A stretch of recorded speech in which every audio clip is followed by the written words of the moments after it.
guy just yelling out Tron. Just to remind us, that was Tron! I didn't know, did they really do Tron on ice? Did an ice show of Tron? Oh, why didn't they do that with Blade Runner? Slap some skates on Rutger Hauer. All right, we have got so much cool stuff to show you. They showed it to me last week, and I'm not hyping it. It's ridiculously cool. We don't have a lot of time, so let's just get started and bring out this group of people, which we have enough talent to fill 10 days. I'm not really sure how to pronounce that word. But, ladies and gentlemen, let's welcome the director of Tron Legacy, Joe Kosinski. Joe Kosinski, ladies and gentlemen. Oh, look at him. Lanky and lean. Every nerd girl's dream. Yeah. And how about producer Sean Bailey? Sean Bailey. Ooh, looking rakishly, devilishly casual in an open shirt. And the original creator of Tron. This is the guy, Steven Lisberger, ladies and gentlemen.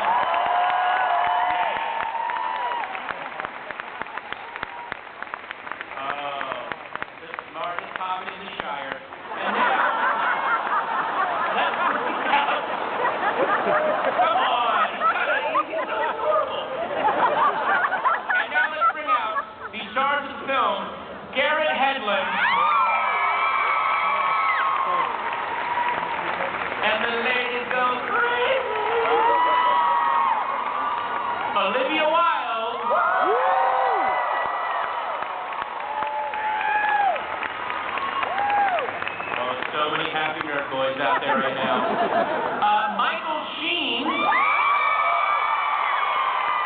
his first Comic-Con appearance, ladies and gentlemen.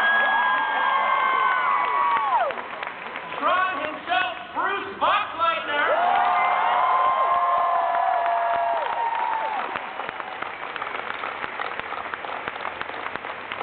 And the man who really ties the film together, Academy Award winner, Jeff Bridges.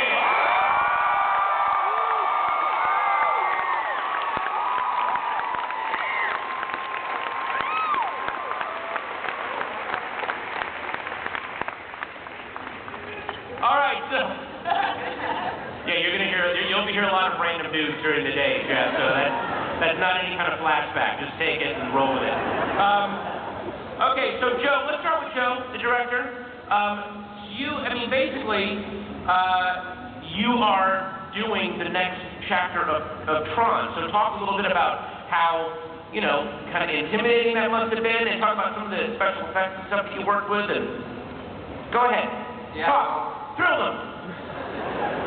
So Tron was one of those movies I remember as a kid seeing the first time, probably on VHS in the mid-'80s, and it just looked like nothing else I'd ever seen. Technically, it pushed boundaries, and conceptually, I think it was really decades ahead of its time.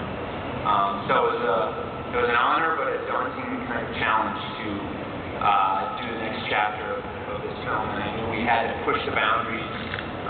Creatively, technically, and also story-wise, tell a story that couldn't be told until today. And I think we've done that in a number of ways. We've shot this thing with the camera infusion camera system, true 3D movie. No conversion here in this film. Another thing we've done is we've done fully illuminated suits. So in the first movie, they had to basically trace them each frame by hand. For this film, we built in this film, we did fully illuminated suits, so you'll see when the actors get close to each other, they illuminate each other, they illuminate the environment around them. It was a tremendous challenge, but I think the results speak for themselves. And then finally, I think the biggest technical challenge, the thing I'm most excited about, is Jeff Bridges having this film, first of all, but having him play two roles. He plays Kevin Flynn, the programmer from the first film, and he also plays Flynn's avatar, Clue, in our movie. And Clue has remained the same age he was when he was created, so we'll see Jeff at 35 years old playing against himself, and he's just an incredible job. He's really good. We're going to see some of that footage later, it's pretty eerie in a good way. And the 3D and camera technique, this is the next generation beyond the stuff they used in Avatar, right? This is like the new, improved. Yeah, this is, we use the latest generation Sony F35 camera, all shot on master prime lenses. It's a beautiful image, and hopefully you'll see it soon. Not like Avatar, that cheap piece of junk. Like right? This is really good. Okay. Now, Sean, it was 2 years ago, you guys showed the footage that you shot in a men's room at the Greyhound bus station at Cahuenga and Yucca. And from that footage, everyone went crazy. You got to find writers, you got to find a director. Like, what was it like putting all this together? It was a great process, starting with our incredible writers, Edward Kitsis and Adam Horowitz from Lost. Wonderful producing colleagues, and Justin Springer, Brigham Taylor, Jeff Silver, our leader, Steven Lisberger, and then to meet who I think is a visionary filmmaker in Joe Kosinski. And shortly after that, we also came across Daft Punk to work on the score of the movie, which we're thrilled about.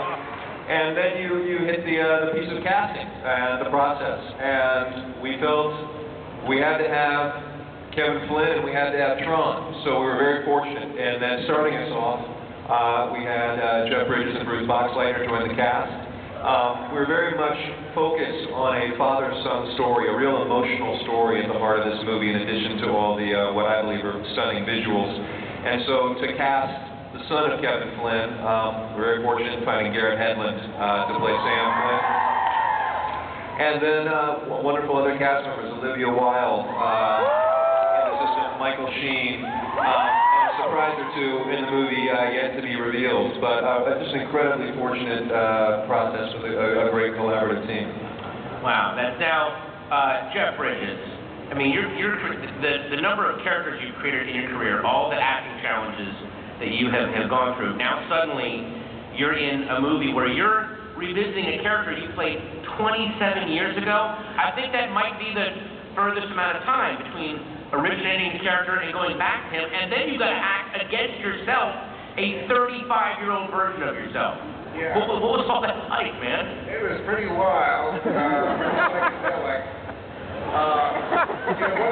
of the things that always bothers me as an actor when I've had to, be in a movie where you have to play yourself at different ages is that there's usually another actor that has to play that part, as a young man. And now that's no longer the case. You can play yourself at any age, whether it's an old man or an infant. And to be this groundbreaking movie where the birth of that idea is really, been born is a wonderful, exciting thing. And it was a lot of fun. I know they're polishing the movie right up to the very end, so I haven't seen the final. The final effect, but I can't wait to see it. You're going to see some. I'm going to see some today too. Were you like bummed out seeing the 35-year-old version of yourself in craft service? You could like eat carbs, and you were like, trying to. This guy's the real diva. He was coming out with Olivia all the time. About that. So I understood it. Well, now Garrett, you of course played the young Flynn, son of Flynn, and they were mentioning earlier how they have the light cycle suits actually light up, and so you did a movie where you're in a skin tight suit the entire time. They didn't paint that on. That was real, right? But at first they glued it on, but I'd say, it's kind of the wardrobe of a lifetime. Where do you go from here? Yeah, the future would just never be the same anymore. And then the light part was really lit up. You were wearing a suit that had live electricity pretty much going through it. Yeah, the suit was like 3/4 inch, this sort of foam rubber, and there was a cord sort of split the difference all the way. So the more you sort of bend, the more you're going to rip, the more repairs happen, and the more, you sort of hold up the process. So stand as straight as you can. Yeah, exactly. And now Olivia, of course, who, exactly. You kind of are representing the other hot girls out there who are feeling very uncomfortable right now, trying to fight me. But play a very ambiguous, mysterious character who is sort of helping Garrett, but I mean, you sort of talk about Cora and what you think her agenda is. Cora is an amazing character. It was such an honor to play a really powerful, tough, kick-ass woman in a movie like this. She's mysterious and smart, cool, and she's been a companion of Kevin Smith for a long time. And she's a fearless warrior, and I've always wanted to play a warrior. So I finally got to do that. We got to learn how to fight. It was just an incredible honor. Now, anyone who was here last year, they showed footage of the martial arts stuff. So, and both of you guys, you and Garrett were both doing. What was that like in the? Did you have to keep in mind the special effects they would put in later, as well as actually doing the martial arts? How much martial arts did you do in the film? We did a lot of martial arts training, and we did as many of our stunts as we could. But we also had an amazing stunt team from 8711 who made us look pretty badass. But I had to remember, you know, I was training not in 4-inch heels. And then we started shooting the movie, and I was in 4-inch heels, so I had to learn to do all the kicks and flips and all that in the suit, which was a whole other thing. But I'm glad we did it. It was cool. Now I know how to do that. Garrett, did you train for martial arts in the skin-tight uniform, or like how did you have to keep that in mind? Well, I mean, there's a lot of intensive training that went into this. You know, I think I started maybe the first week of January, and we didn't start filming until April 6th or so. And my character had to go through parkour training, you know, leaping over obstacles and that sort of stuff, and motorcycle training, and also intensive physical training, you know, with the 8711 group and sort of hand-to-hand combat, sort of. All that. It was a tedious process, but you got to do this training to be able to, you know, comply with this suit. And you got to have the strength to sort of, you know, to defy the restrictions that maybe it may offer. But I think we did a pretty good job. Now, Michael Sheen, you are British. You're adorable. You flew here in a magic teapot. You are sleeping under a magic dandelion leaf somewhere in the city. But you've done other intensive special effects movies where you're in basically fake environments, having to make it seem very real. Was this more or less intense than the others? And also, talk about your character. You and Olivia sort of share maybe a bit of ambiguity in your characters that you don't quite know where they stand. So. First of all, Jinkies, there's a lot of you here. Wow! And also, I thought everyone was supposed to dress up as a character when they came, so I came as Jeff Bridges. And he shaved his beard off. I've got used to living in a sort of slightly false reality because I live in LA now. So that's was film. And also, I'd like to correct something. It's actually a 4D film because Jeff Bridges brings an extra dimension of awesomeness. 4D film. And I believe the 27-year gap between the two films, I think for Michael Douglas in Wall Street 1 and Wall Street 2, there was a 230-year gap. So I think I didn't know that. But yeah, in terms of playing, like, in sort of the environment, the sort of creative fantasy environment, this, without doubt, you know, beats everything else for me. In fact, coming down in the car yesterday, I had the schedule for the whole thing in, and just seeing the Tron logo at the top of it made me go, "Mighty Tron! Mighty Tron!" Because when I first saw the film, when I was like 11, it had a massive effect on me. So to end up here with these guys is just amazing. Wow. Wow. All right, well then, with that in mind, let us go, of course, to Tron himself. Mr. Bruce Boxleitner, just like, I mean, 27 years. How did you feel when the phone rang to like, hey, we're doing Tron Legacy, we need Tron back? Did you like, was your suit in the garage? Like, what were you doing? Like, what did you do? Well, I instantly threw my walker into the corner, and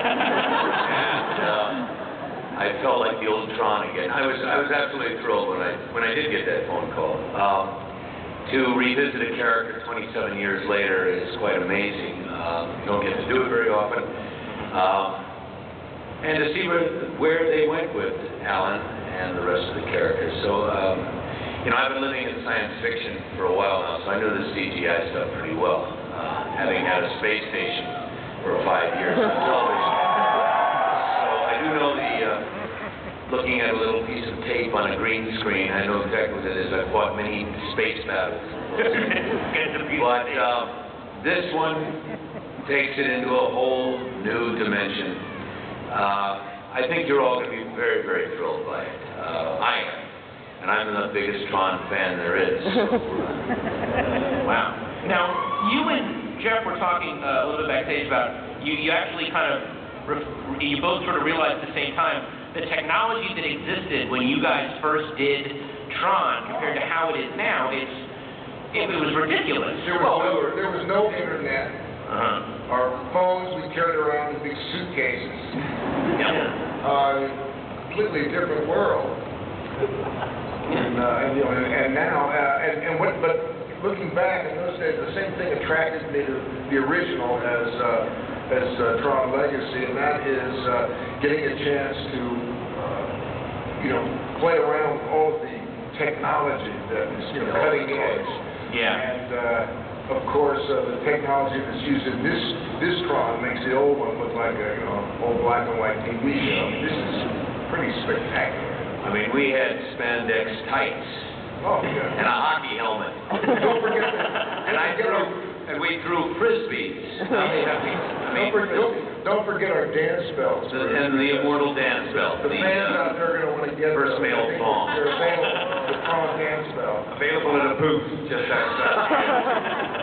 Reproduction for sale outside. But it's like a thong for men. Yeah. It has to feel weird knowing that the original Tron stand-up video game, everyone in this room has in their pocket right now 100 times the computing power of something that you guys used to go, this is amazing, there's like 3 games on this one game, what's going to happen next? And now everyone can basically outdo that just with one click of the button. It's so odd. Well, I feel like we had, in a way, at least movie-wise, the technology, we were there at sort of the groundbreaking of this. Steven Lisberger certainly attested to that. I feel like sort of the pioneering spirit of it all. Well, now we get to the Godfather, the mastermind, the master control unit of Tron, Mr. Steven Lisberger. This is the master of the grid right there, basically. Did you ever see this day coming? Did you ever envision you'd be sitting here? It proves to me that some things, good things, take a really, really long time to happen. And it's like the line from the first film. You just keep doing what you think is right, and you hope it works out in the end. Jeff said that in Tron 1. Yeah. Now, were there things that you had envisioned for the first Tron that they did not have the technology to do that now they're doing? Like, were there things that you had that just were beyond the technology, or? No matter how good the technology is, the artists, the creative people find a way to spend 105% of it. So, in a strange way, it feels similar to the first film. Wow. You get that idea that no matter how good it gets, it's not going to be good enough.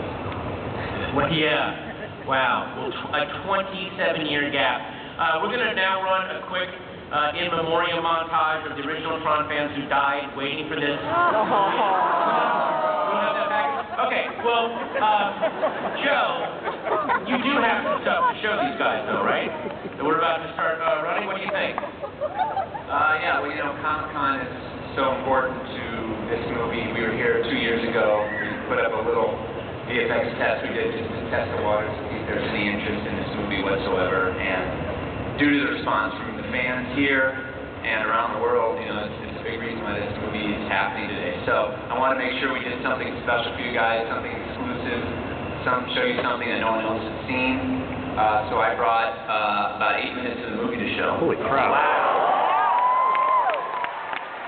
Okay, we're going to show a couple of things.